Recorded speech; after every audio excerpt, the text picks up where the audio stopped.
kita tidak salah mengundang ya. Iya. Musisi Indonesia yang sampai saat ini masih ya Eksis dong. masih ke belah tengah ya rambutnya ya. Boleh cerita sedikit Oh Kak? iya, saya kan historinya gimana? orangnya emang suka berbagi. Sambil duduk nggak apa-apa, sambil duduk santai. Saya kan emang suka berbagi. Jangan di situ dong. Munduran dikit nggak enak kelihatan dari kamera. Emang bangku cuma 2 apa? Iya, maklum lah. Saya kan bintang tamu. Tapi emang sekarang kan bintang tamu kita nggak usah kasih Iya, bangku. nggak ada yang spesial dari bintang tamu kita, Iya. makanya. Tapi kan karena biar kedudukan kita nggak sama gitu loh. Ya emang gak sama jadi situ duduk saya diri. Bercanda kan? Bercanda, Iya. bercanda. Ini kan acara komedi. Iya kalau nggak salah. Tapi emang banyak sih lagu-lagu atau karya-karya Charlie yang Iya.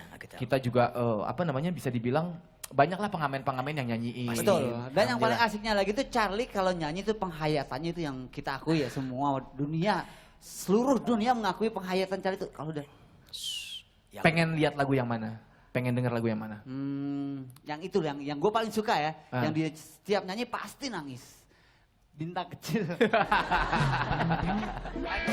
Dia si Charlie jangankan nyanyi, diceritain bawang putih bawang merah aja nangis dia.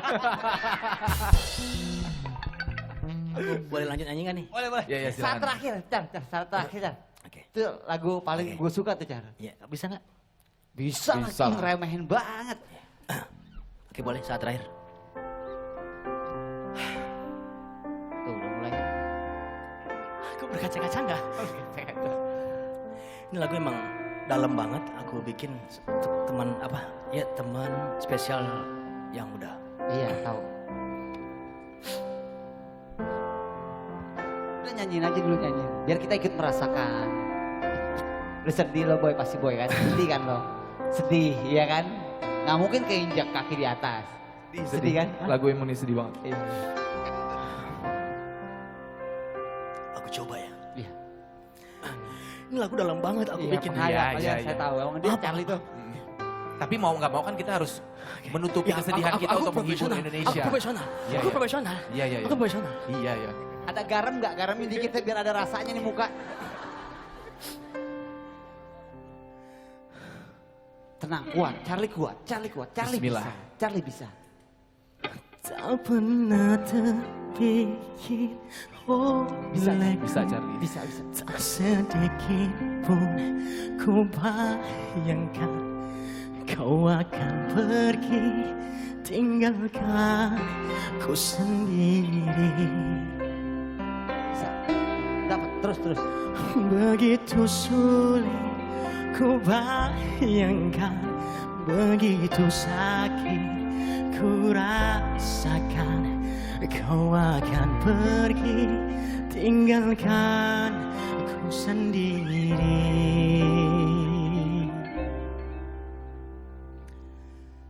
Di bawah batu ginjal kini. Tuh bercanda. Oh, gue rasa ginjalnya udah dijual makanya sedih nih orang nih. Jangan canda dong. Kita lagi sedih-sedihnya. Lagi dapet-dapetnya udah sampai menang. Kita udah nangis-nangis. Oh. Jangan dinyanyiin refnya udah. Songnya yang tadi kan udah kuat tuh. Nah balik lagi songnya ya. Ya nggak usah pakai di bawah batu nisan. Ya, Nggak nggak usah. usah. Ya. Makin berat takutnya kan makin nggak kuat kan. Langsung aja. Sampai bibir sampai gerak-gerak gitu. Sampai ke hidung-hidung. Tak pernah terpikir Yang olehku, nonton pemirsa di rumah. tak pasti nangis, sedikit ini pun sedih banget. ku bayangkan. Karena kalau Sasu bilang Satrakan berpindah karena susayang. Begitu sulit ku bayangkan, begitu sakit ku rasakan. Karena kalau Sasu bilang Satrakan berpindah karena susayang. Biasa secinta, satu tercinta, jangan terlalu mengekang rasa. Karena kalau momen yang luar biasa Sasu bagi kita semua. bilang Satrakan berpindah karena susahnya. 1 jam saja ku telah bisa cintai kamu lagi. Rindu lagi, oh bosan aku. Kamu lagi, rindu lagi. Ah, bosan aku, ya. Oke, balik lagi habis kita menikmati ketawa ketiwi sama Kokom Band. Di depan saya ada Ibu Mugiasih di sini. Ibu Mugiasih ini katanya sekarang punya salon. Iya, Salon. Iya. Kena dampak Covid? kena Jadi sepi? sepi. Bermasalah? Ya bermasalah Pasti banget. bermasalah banget ya. Iya. Tapi saya dengar juga katanya bahwa salon ini, nah ini gini ya. Jadi setelah YCAP ya, Yayasan Cinta Anak Bangsa ini selain kemarin mengadakan apa namanya light up buat listrik di rumah, dia juga melakukan apa yang namanya adalah microcredit. Nah microcredit ini adalah untuk bantu orang-orang yang mau memulai usaha katanya. Iya. Dan ibu adalah salah satunya, betul? Benar. Jadi ibu dulu tuh sebelum salon ngapain, Bu? Sebelum salon saya tuh ya sebagai anggota aja. Anggota koperasi juga gitu loh. Kerjanya apa dulu? Dulu ibu rumah tangga ya jualan apa tuh kalau sore itu seperti gorengan Oke. itu. Tapi setelah punya salon, Iya. terbantu oleh YCAP ini, akhirnya katanya sekarang udah bisa beli rumah, udah bisa beli apa, benar ya, Bu? Alhamdulillah. Betul ya, Bu ya? Betul. Oke. Dan yang jadi masalah adalah karena adanya COVID ini, maka saya dengar katanya ada cicilan sebenarnya ke Iya, YCAP. benar. Oke. Tapi sekarang gimana nih cicilan? Cicilan ini sebenarnya setornya itu seminggu sekali. Karena ada masalah COVID kayak gini, jadi diundur jadi 2 minggu sekali. Kalau nggak bisa juga gimana? Ya harus bisa. Harus bisa. Iya. Tapi coba saya mau tahu ya harus bisa apa enggak ya. Langsung aja kita tanya sama yang punya ya. Oke, Mbak Vera, balik lagi nih. Yes, Nah, Mas Dedi, apa kabar? baik. Ibu Mugiasih apa kabar? Sehat-sehat semua. Alhamdulillah sehat. Ini dia. Amin. Ya. Mungkin pertanyaan gue sederhana. Mungkin nanti setelah pandemi ini berakhir ya, Yes. akan banyak orang-orang yang akan memulai UMKM. Yes. Akan banyak orang-orang yang memulai akan usaha-usaha karena mungkin dia di PHK dan sebagainya. And Yeah. they need money. Mereka butuh modal untuk itu. Mungkin penonton yang di rumah sekarang ini, saya udah kepikiran mau buat sesuatu nih, tapi nanti duitnya gimana? Tidak ada gitu kan. Nah mereka butuh binaan. Mereka butuh modal dan sebagainya. Dan gue dengar katanya dari Yayasan Cinta Anak Bangsa ini juga melakukan hal tersebut. Is that right? Iya, jadi salah satu dari program yayasan, kan kita udah berdiri tahun 99, 21 tahun. Ya. Awalnya itu pendidikan untuk anak putus sekolah dengan rumah belajar. Lalu kita tahu bahwa anak-anak putus sekolah sebenarnya bukan cuma sekedar nggak bisa ke sekolah di mainstream, tapi karena ongkosnya ke sekolah tuh nggak pernah gratis, walaupun sekolah sudah digratisin.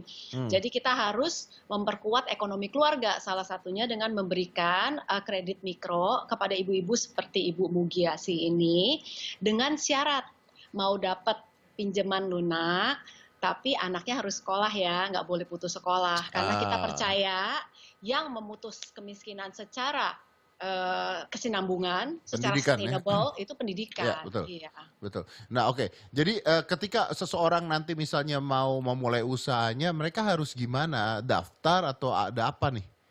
Ya, jadi seperti kayak Ibu Mugiasih pasti punya kelompok. Jadi ini sebenarnya kredit mikro dengan gayanya yang biasa itu Muhammad Yunus, berkelompok, tanggung renteng gitu kan. Ibu-ibu harus nyari teman-temannya sendiri dan membentuk sebuah kelompok. Dulu mereka anggota koperasi, tapi sekarang kita udah berlisensi pakai modal Ventura dari OJK dan kita lakukan realisasi. No. ibu-ibu.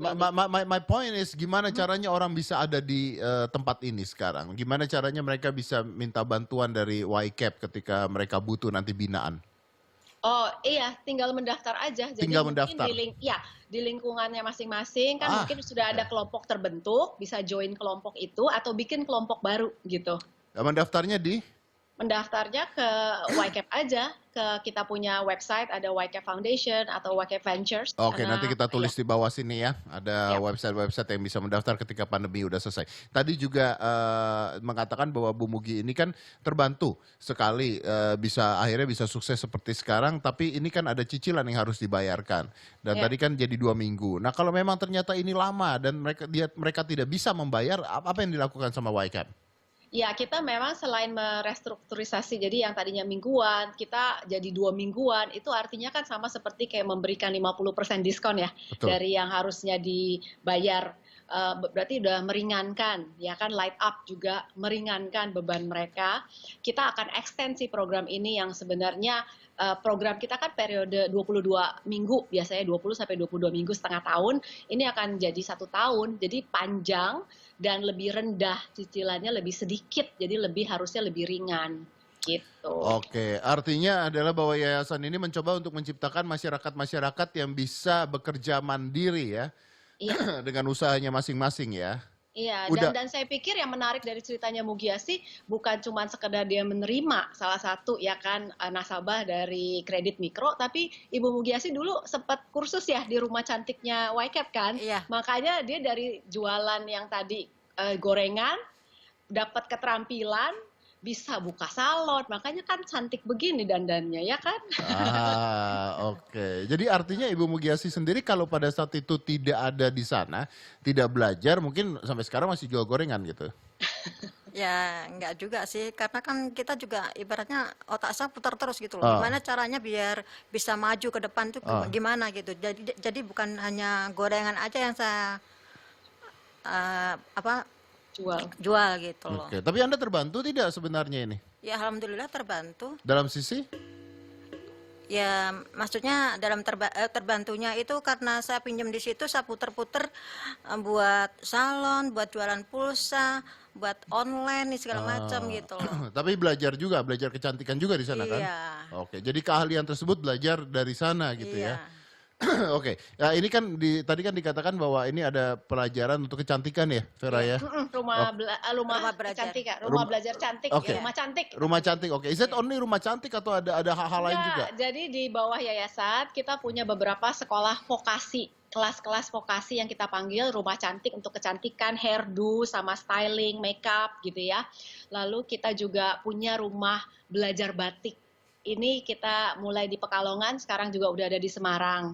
Lalu ada rumah belajar jahit. Nah, jahit-jahitan nih, kita banyak menjahit misalnya kayak kantong-kantong yang recycle, ya kan, untuk dipakai lagi. Jadi selain membantu lingkungan hidup, anak-anak juga diberdayakan gitu. Ada rumah belajar dulu. Ini sebenarnya hampir sama dengan sistem prakerja yang dilakukan pemerintah kita. Tapi prakerja itu kan ada potongan kan dari apa yang dia harusnya dapat bantuan langsung itu dipotong untuk prakerja gitu ya. Kemarin saya sempat ngobrol lucu-lucuan gitu. Oh, belajar YouTube ternyata gitu ya. Tapi kalau ini sendiri di YCAP sendiri, apakah ini juga ada potongan atau mereka bayar atau this is free? Enggak, jadi boleh nanya Ibu Mugiati, dari zaman dulu 2003 untuk ke rumah belajar apapun ya, mulai dari paket, mau bahasa Inggris, komputer, mau vokasi, Iya. bayarnya 10.000 perak. Iya. Harga 10.000 belum perak? naik. Dari tahun 2003 harganya belum naik. Iya, karena anak saya sempat kursus komputer di situ. Wow. Mantap dong. Sekarang anak di mana tuh yang kursus komputer, Bu? Udah kerja atau? Ini yang bontot ini kelas 3 SMP. Bentar lagi kelas SMA ya. Iya, kalau kita memang beberapa vokasi ya, namanya keterampilan vokasi harus ketemu kayaknya ya, physical. Nggak semua memang keterampilan bisa dipelajari dengan video. Tapi kan ini ada Kenyataan gitu. ada batasnya, maksudnya berapa orang Anda bisa Ya, ini ambil? pasti secara efektif memang sebuah pelajaran pendidikan gitu ya, bukan cuma sekedar memberikan pelajaran skillnya, keterampilannya, tapi kita mendidik manusianya kan. Nah itu yang sebenarnya perlu interaksi dengan manusia lain, dengan guru gitu Oke. ya. Vera, Nah itu yang membedakan. Vera, tapi kenapa ini kan artinya terjadi bahkan sebelum adanya pandemi corona ini ya. Tapi apa yang ngebuat lu pengen bikin ini gitu maksudnya? What is Dari zaman dulu. Ya, there must be a tipping point ya kan to make this. Ya, jadi awal muasalnya tahun 97 berarti ya, saya kayak dapat sebuah panggilan untuk berbuat sesuatu untuk yang orang lain, untuk memaknai hidup sendiri ya kan. Sebenarnya that's my spiritual reason. Tapi ada reason lain di mana saya juga pernah mengalami putus sekolah gitu, dan mengalami betapa malunya putus sekolah ketika mendadak papa saya meninggal waktu umur I was 18 gitu, waktu lagi Eptanas gitu loh. Tragis banget sehingga I couldn't lanjut sekolah, nggak bisa lanjut sekolah, dan saya tahu banget gimana rasanya gitu ya. Tidak bisa lanjut sekolah kenapa? Karena ekonomi atau kenapa? ya karena banyak masalah papa meninggalkan sebenarnya lebih banyak masalah utang dibanding dan kita harus sort things out kan sebagai Oh, I keluarga see. kita juga nggak ngerti anak-anak masih kecil-kecil Yeah. jadi kita bertarung juga mama sempat terima catering gitu-gitu karena bisanya cuma masak. So we went through that difficulties tapi kemudian saya kembali kuliah dan yang lain sebagainya tapi kerja dulu gue Dad. Iya, iya, iya, iya, Pakai iya. kerja sambil kuliah tapi the idea adalah rasa apa ya kayak malunya putus sekolah saya pernah rasain jadi aku pengen dari satu orang putus sekolah ke putus sekolah yang lain di Indonesia membantu mereka mendapatkan kemampuan Ya. supaya bisa di build their resilience di masa-masa sulit di hidup itu ya. Yep, it's very interesting. Artinya lu udah pernah merasakan apa yang mereka rasakan dan lu nggak mau orang lain merasakan apa yang lu rasakan pada saat itu, makanya lu mulai bergerak ya. I think we need a lot of people doing that right now. Butuh orang-orang yang lebih banyak lagi untuk bisa melakukan hal ini karena ini adalah masa-masa yang paling tepat untuk melakukan hal itu. Vera, thank you very much. Sekali lagi terima kasih banyak. Thank you Mas Dedi. I'll visit you one day. Yes, Thank you Vera. it's a promise. Thank you. Bye. Bye. Bye. Bang Mugiasi, terima kasih banyak ya buat ceritanya. Ini mudah-mudahan juga yang di rumah bisa melihat hal ini setelah pandemi. Saya break dulu, kita dengarkan dulu tausiah dari Ustadz Ali Nurdin dan saya kembali setelah yang satu ini.